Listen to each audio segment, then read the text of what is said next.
मैंने उससे नहीं चाहा, मैंने माड़ी को चाहा। और ये चीज मैंने माड़ी से जब ये चीज बोली थी तो माँ ने खूब खुश होकर बोला, सदियों के बाद मुझको ऐसा कोई मिला कि जो मुझको चाहता है, मुझसे नहीं चाहता। और माँ ने पूछा, बोल बेटा कैसे कर, क्या चाहता है? मैं बस कुछ नहीं चाहता, अब आप मुझको अपना बनाओ। तो हाउ बोल दिए, फिर 9 साल रगड़ दिए एकदम ऐसा ऐसा। तो कपड़ा धोते कैसा करते हैं? कपड़ा धोते हैं तो कैसा करते हैं? कुछ कुछ में भिगो देते हैं। भिगोते नहीं भिगोते? तो अपन क्या लगता है देव की दया हो गई। मतलब हम जो सोचे वो सब हो जाए, लेना देना सब, बैंक बैलेंस सब, फिर कपड़ा निकालते हैं, फिर क्या करते हैं? क्या करते हैं? कुटेला से फिर क्या करते हैं? फिर सब हो जाए उसके बाद क्या करते हैं? एक प्रोसेस याद करो। जय मड़े, सब प्रोसेस याद करो। इसलिए बोलते हैं भक्ति मार्ग में आगे मत बढ़ना, नहीं ऐसी तैसी हो जाएगी, छिलके निकल जाएंगे। जितनी गंदगी और दरिद्री और मैल है वो सब ईश्वर साफ करेगा। आप अगर प्रोसेस के लिए प्रस्तुत हो तो ही आगे बढ़ना। ये अवसरवादियों के लिए मां मेलड़ी की दया नहीं होती। आपको अपनी आत्मा को अगर ऊर्ध्व गति की ओर लाना हो, और कई लोग एक बात बताएं, मां मेलडी सबकी फटती क्यों मालूम है?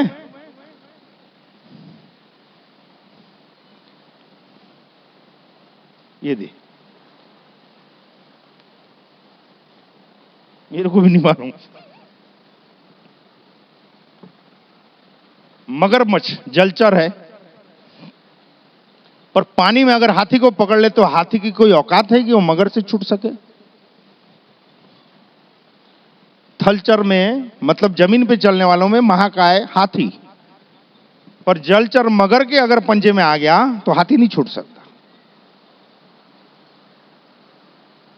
दूसरा एक होता है मकोड़ा, काला चीटा, वो यहां बहुत सारे घूमते रहते हैं। वो कुछ नहीं करेगा, इधर चलेगा उधर उतर जाएगा, उधर चढ़ेगा उतर जाएगा। लेकिन अगर पकड़ा तो, मकोड़ा अगर पकड़ लिया, काला चीटा पकड़ लिया तो क्या होता है नहीं मालूम। तो उन लोग जाओ जो जाग खजवाओ, बहुत सारे वहां काले चीटे हैं, अब भी मालूम पड़ जाएगा। पहले इस्तेमाल करो।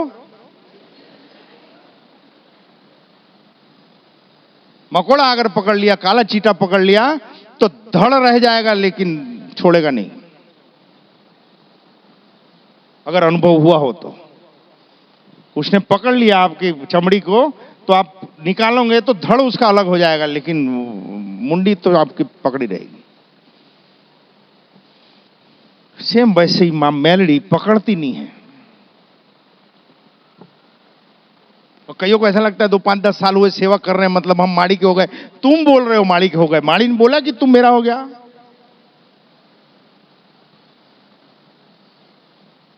मगर मकोड़ा और मेलड़ी पकड़ते नहीं, हम पकड़ते हैं छोड़ते नहीं। फिर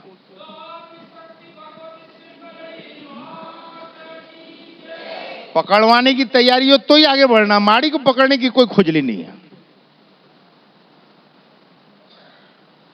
आपको अगर प्रोसेस में आना हो, आपको अगर आपकी आत्मा मनुष्य जीवन को गौरवान्वित करना हो, आपको खुद के प्रति सम्मान पैदा करना हो, तो सेवा मार्ग, भक्ति मार्ग अच्छे से अच्छा।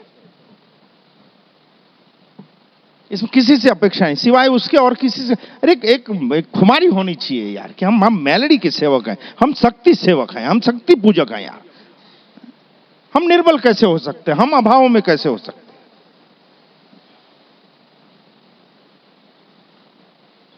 परीक्षाओं की समय सभी का आएगा, परीक्षाओं की घड़ी सभी की आएगी, सभी के जीवन में आएगी, आनी चाहिए, तभी हम पास होते हैं। मुश्किल समय में कई लोग आते थे, सुरेश बोल तेरे को पैसा होना क्या याद आ रहा है? पैसे की जरूरत बहुत रहती थी। पैसे की जरूरत तो है लेकिन तेरे से नहीं होना भाई।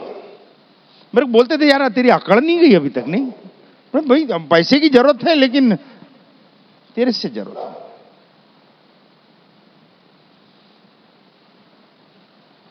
क्यों? वो खुमारी नहीं भूलती थी यार, मैं मेलड़ी का बेटा हूं, हर आंडू गंडू चंडू पंडू से मदद नहीं ले सकता यार, और देना होगा तो मेरी मां देगी यार, मैं दुनिया से लेके कहां पूरा कर सकूंगा। इस खुमारी में हम टिके रहे, तब देव बोलता है कि साला ये छोड़ने वाला नहीं है भैया। वो जमाने थे जब तपस्याएं होती थी, दिमके चढ़ जाती थी, अभी तो कर नहीं सकते, नहीं तो पुलिस वाला उठा के अंदर डाल देगा। एक हफ्ते की भूख हड़ताल करो तो उठा के अंदर डाल देते हैं।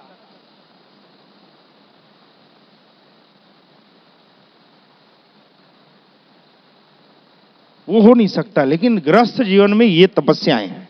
आप अपने कर्म, अपना उद्योग, अपना व्यवसाय, अपनी गृहस्थी संभालते हुए, बैलेंस करते हुए, आध्यात्म में खुद के उत्थान के लिए आप आगे बढ़ो। कुछ ज्यादा कठिन नहीं है। कठिन है हमको संकल्पित होने का, और जिस दिन हम संकल्पित हो जाते हैं, बाकी सब हमको सुविधाएं उस कंपनी की तरफ से मिलने चालू होती है। ये तो बताओ, ऐसा ऐसा कहीं नहीं होता है यार। बताओ कि 10 साल से इतने सेवक माड़ी के यहां, जो भी अपने अपने आप को ऐसा सोचता कि मैं बहुत घुमाऊं, बहुत मंदिर देखे हैं, वो टटोल के दिखाए कि जहां कोई तनख्वाह नहीं दी जाती, कोई सुविधाएं नहीं दी जाती, और फिर भी 10 साल से निरंतर सेवाएं चल रही है। ये तो कंपनी प्रोवाइड है। और जितने सेवा कर रहे हैं हम अच्छे से जानते हैं, किसी का ऐसा स्वभाव नहीं है कि वो सेवा में अपना अपने इतना समय और इतना धन मन तन डाले, नौछावर कर देते हैं माड़ी के नाम से। ये कंपनी प्रोवाइड सुविधा है। तो मैं ये कह रहा हूं, अगर मेरे साथ हो सकता है तो आपके साथ क्यों नहीं हो सकता? लेकिन एक खुमारी होनी चाहिए हमारी श्रद्धा के प्रति, हमारी भक्ति के प्रति, कि जरूरत तो है, लेकिन मैं मेरे सेठ से ना मांगू यार, तेरे से क्या मांगू? मुझको मदद की जरूरत है, वो भी मैं मेरी मां से ना मांगू, तुझसे क्यों मांगू? ये बात अधूरी रहेगी कि सबके जीवन में ये होता है। आप चाहो या ना चाहो, आप जिस भी कार्य क्षेत्र में, एक समय ऐसा आता है कि आप उसमें सर्वोत्तम शिखर पे पहुंचते हो। आप ईमानदारी से खुद का विश्लेषण करना। जब हम अहम में रहते हैं तो हम ये बोलते हैं कि हमने ये किया, हमने वो किया, ये हमारी मेहनत का फल है, ये हमने सब पैदा किया, ये सब हमने बनाया, मकान, गाड़ी, घोड़ा, फैक्ट्रियां, दुकानें और एक दुकानें, ये सब हमारी मेहनत का फल है। अहम में हम ये बोलते हैं। जब ऊपर चढ़ते हैं, एक समय आता है किसी भी चीज का, फिर ये चालू होता है नीचे उतरना। तो ये मान लो कि जब आप चढ़ रहे थे ना, तब आपकी औकात से ज्यादा ही आपको मिला। आप ईमानदारी से अगर विश्लेषण करोगे तो। और जितने सरकारी नौकरी वाले ज्यादा आते हैं माड़े के यहाँ, तो जितने भी सरकारी नौकर हैं, वो क्या 8 घंटा ईमानदारी से मेहनत करते हैं? करता है? जब भी बनती है फिर ये नया मुल्ला है ना, माड़िन तहसीलदार को गले लगाया। बताओ, 8 घंटा अपने अपने कार्य क्षेत्र, मतलब आप जहां हो वहां आप 100% होना चाहिए। पर मैंने ये देखा है कि सरकारी नौकरी में 100% कोई 8 घंटा ईमानदारी से नहीं करता, लेकिन तनख्वाह पूरी लेता है।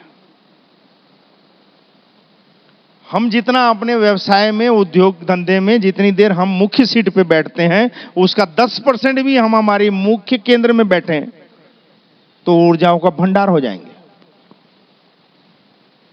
लेकिन हम बैठते यहां हैं और रहते कहां हैं? हर कोई अपनी अपनी श्रद्धा के अनुसार बैठता है, लेकिन हम रहते कहां हैं? तब नहीं समझ में आ रहा है। हम जब ईश्वर के सामने, अपनी श्रद्धा के सामने, अपने देवी स्थान में बैठते हैं, तब हम कहां रहते हैं? हम कितनी देर वहां रहते हैं? अरे यार, कोई जवाब ही नहीं दे रहा, मतलब कोई नहीं बैठता। आपको सबको यहां आते हो तो अच्छा लगता है ना? हाँ या ना जोर में। क्यों अच्छा लगता है? यहां आने के बाद कई लोगों को तकलीफ होती है, नहीं बैठ सकते। वो कौन? जो यहां रहने के बाद भी यहां नहीं है। अभी भी नहीं समझ में आ रहा है? आप आपके देव स्थान में बैठते हो, तब आपका शरीर वहां रहता है। उतनी देर में चित्त आपका कहां कहां होके आता है? दुकान, बैंक, वसूली के पास, फोन वाले के पास, दूध वाले के पास, सब्जी वाले के पास, स्कूल वाले के पास। आप बैठे कहां हो?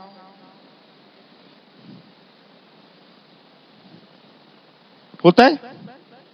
आप 2 मिनट बैठो, लेकिन आप सशरीर बैठो, भटको मत उस समय। ऐसा नहीं कि 1 घंटा बैठो, 1 घंटे में आप परसेंटेज निकालोगे, 2 मिनट ही बैठ रहे हो, तो उससे अच्छा 2 मिनट आज ईमानदारी से बैठो, वो फलेगा। कई लोग हमको समझाने आते थे, ये माड़ी के 11 बजे आरती होती है जी,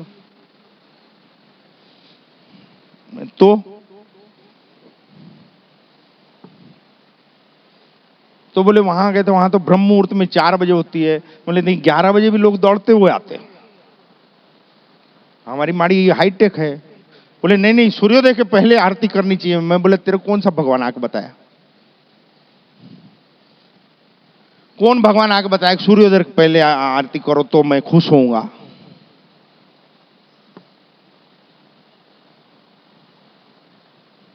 कई बार माड़ी की यहां 12 बजे आरतियां हुई है, नहीं हुई है?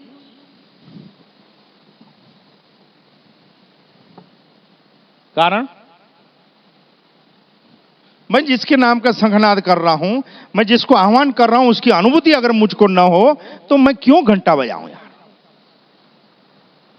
अब मैं पुकारूं, देव ना आए तो मतलब क्या है भक्ति का? ये सबको लागू पड़ती है बात।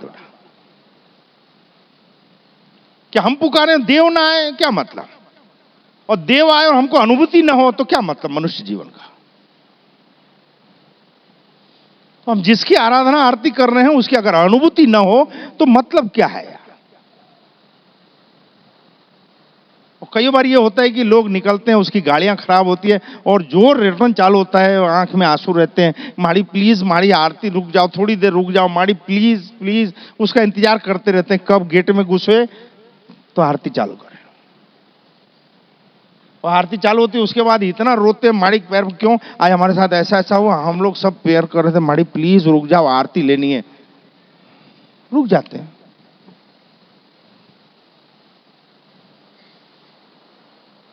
कि 4 बजे ही आरती करने से खुश होते हैं? नहीं होते हैं।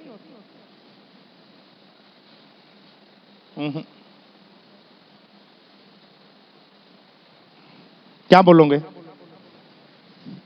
क्या बोलोगे? क्या बोलोगे?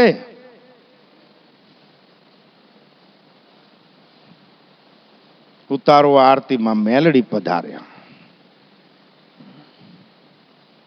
कि माड़ी का एक वचन भगु ने मांगा था कि आप मां बेटे बात कर दो, हमको क्या मालूम पड़े कि क्या हो रहा है?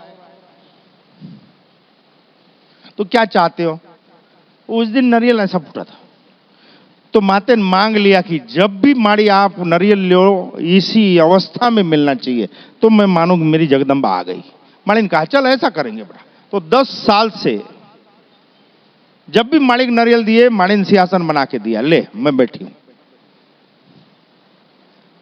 हम जिसकी आराधना कर रहे हैं, अगर वो सेवा लेने को तत्पर नहीं है, वो हमारी आरती लेने को तत्पर नहीं है, वो हमारा भोग लेने को तत्पर नहीं है, तो हम काहे को ये सब मेहनत करें? आगाह करने सबको, जो लोग ज्यादा पूजा पाठ हो रही है, आडंबर करते हैं, उन लोग, अगर उसके घर में कलह हो रहा है, देव स्थिर नहीं होता। पहली जरूरत है देव की कृपा पाने की कि परिवार में एक मत होना, परिवार में प्रेम होना। वो नहीं है तो वहां हमको रहने की इच्छा नहीं होती, देव कैसे रहेगा? बाकी सब बातें बाद में। तो बात ये हो रही थी कि ये जब हम चढ़ रहे थे, तो हमारी मेहनत से ज्यादा हमको ईश्वर ने दिया, शिखर में पहुंचाया। आप ईमानदारी से अपने विश्लेषण करना, समझ में आ जाएगा, जो जो भी धंधा नौकरी करते हैं। तो जब आप चढ़ रहे थे तो उतनी मेहनत नहीं लगी, जबकि बहुत मेहनत लगती है चढ़ाई में। आप शिखर में पहुंच गए। तो जब इतनी सरलता से हम चढ़े हैं, तो वैसा एक समय आएगा कि हम उतरेंगे, निश्चित रूप से ऐसा समय आएगा। मृत्यु लोक का नियम है ये कि अगर चढ़े हैं तो जब मालूम है जिसको मालूम है, जो अध्यात्म में है कि ये उतरना ही है, वो खुद को छोड़ देता है अपनी श्रद्धा के भरोसे। तो क्या होता है, जब हम ढलान में हैं और ब्रेक व्रेक ना मारे तो क्या होगा? क्या होगा? जल्दी आ जाएंगे। अब जल्दी आएंगे तो एक सीमा के बाद फिर क्या होगा? चढ़ना चालू होगा, नहीं होगा? और हम करते क्या हैं कि जब ये तो चढ़ गए, फिर जब उतरना चालू करते हैं तो रिश्तेदार पकड़ते हैं, भैया थोड़ा लोन दे दे यार, धंधे में दिक्कत है, एक ब्रेकर लगाए। तो जो 5 साल में जितना उतरना था उतरे, उसको हमको 10 साल लग गया। फिर बैंक, फिर घर के गहने प्रॉपर्टियां बेच के कैसे भी परिस्थिति को संभाले, तो वो सब ब्रेकर फिर भी। लेकिन जो स्पीड है हमारी धरातल में आने की, वो स्लो हो जाती है। तो पहुंचना तो है वहां, तो हम ये करते हैं, सब लोग हम ये करते ही हैं। लोन लेंगे, प्रॉपर्टी बेच के उसी धंधे को संभालने की कोशिश करेंगे, रिश्तेदारों से सब लोन ले लेंगे, और ईश्वर ये सब खोने देता है। क्यों? रिश्तेदारों से भी बिगड़े साला तेरा जितना है वो भी बिक जाए, सब बिक जाए, तभी तू मेरे पास आएगा। नहीं समझे? गहने बिक जाए, प्रॉपर्टी बिक जाए, मकान बिक जाए, गाड़ी घोड़े बिक जाए, रिश्तेदारों के तू वापस ना दे सक पैसा, सबसे छूट जा, तब तू समर्पित होकर मेरे पास आएगा। तो हम इसमें 10 साल लगा देते हैं। होना क्या चाहिए कि जिस ईमानदारी से अगर हम विश्लेषण करें, और ये तब होता है जब हम स्वाध्याय करते हैं कि मेरी मेहनत से ज्यादा मुझको मिल रहा है, पहुंच गया, वो समय भी ईश्वर देगा कि एक समय नीचे आएगा। क्यों? खुद का विश्लेषण करने का, खुद की संगत का विश्लेषण करने का, सगे संबंधियों का विश्लेषण करने का, समाज का विश्लेषण करने के लिए वो डाउन फ्लो आता है। जल्दी आ जाओगे, तुरंत चढ़ना चालू कर देंगे। टेंशन क्यों लेना? 60% कोशिश कितनी भी करो आपकी इच्छा अनुसार होगा, 20% आपकी ऊर्जा ज्यादा खर्च होगी, 10% आपको नुकसान होना ही है, 10% आप अपमानित और उपेक्षित होंगे ही। फिर क्यों टेंशन लेना? क्यों टेंशन लेना? तो ये जब ऐसा समय आ रहा हो किसी के जीवन में, तो ये बीच में ब्रेकर मत लगाओ। आप आपकी श्रद्धा पे रहो, मैंने इतना ही कहना। और जिसको मान रहे हो उसको पकड़ लो यार, किसको मान रहे हो महत्व का नहीं है। एक फैमिली डॉक्टर होना चाहिए, फिर वो बोलेगा कि भाई ये हार्ट वाले को दिखा, लीवर वाले को दिखा, किडनी वाले को दिखा, और अपना भी लेटर देगा।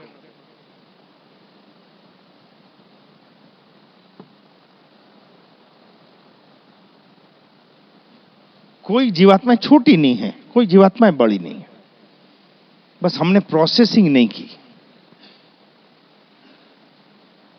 हम मोह माया कब छूटे? हमारी मोह माया कब छूटती है? वो इतनी प्रबल तत्व है पृथ्वी का कि उसके बगैर ये संसार संचालित ना हो। काम, क्रोध, लोभ, मोह और मत्सर, ये 6 तत्वों के बगैर ये जीवन संचालित नहीं होता। लेकिन इससे हम कब छूटते हैं? जब हम घोर अपमान को झेलते हैं, जब हमारी सहन शक्ति जवाब दे देती है, इतना हम सहन कर लिए रहते हैं, जब हम भयंकर नुकसान में होते हैं, तब इन सब चीजों से हमारी भावनाएं छूटती है। तब ईश्वर बोलता है अब इतना क्लियर हो गया, बाकी मैं उठा लेता हूं। इसलिए ज्यादा शरीर पे मत टिको, शरीर की जरूरतों पे नहीं टिको। शरीर का अपना धर्म है, वो बीमार होगा, रोगी होगा, वृद्ध होगा और खत्म होगा। लेकिन हम जो हैं, हम जो हैं, हम मतलब हाड़ मांस का शरीर नहीं। ये चीज भी समझाए थे कि जब किसी का कोई मरता है तो क्या बोलते हैं? हॉस्पिटल से कौन आने वाला है? हॉस्पिटल से मेरे बाप आने वाला, ऐसा बोलते हैं क्या? मेरे पति आने वाला, ऐसा बोलते हैं क्या? क्या बोलते हैं? कोई गुजर जाए तो डेड बॉडी आने वाली है, मेरे पिता की बॉडी आने वाली है।